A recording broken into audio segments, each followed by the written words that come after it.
अस्सलाम वालेकुम। कामयाब जिंदगी का फलसफा। एक बेटे ने बाप से पूछा, बाबा ये कामयाब जिंदगी क्या होती है? वालिद बेटे को पतंग उड़ाने ले गए। बेटा बाप को गौर से पतंग उड़ाते देख रहा था। थोड़ी देर बाद बेटा बोला, बाबा ये धागे की वजह से पतंग और ऊपर नहीं जा पा रही है, क्या हम इसे तोड़ दें? ये और ऊपर चली जाएगी। वालिद ने धागा तोड़ दिया।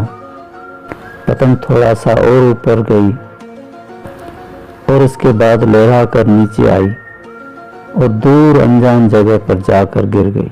तब बाप ने बेटे को जिंदगी का फलसफा समझाया, बेटा जिंदगी में हम जिस ऊंचाई पर हैं, हमें अक्सर लगता है कि कुछ चीज़ें जिनसे हमें बुलंदी होती है वो हमें और ऊपर जाने से रोक रही है, जैसे घर, खानदान, नज़्म ज़ब्त, वालिदैन वगैरह, और हम इनसे आज़ाद होना चाहते हैं। असल में यही वो धागे होते हैं जो हमें उस ऊंचाई पर बना कर रखते हैं। इन धागों के बगैर हम एक बार तो ऊपर जाएंगे, लेकिन बाद में हमारा वही हशर होगा जो बिन धागे की पतंग का हुआ।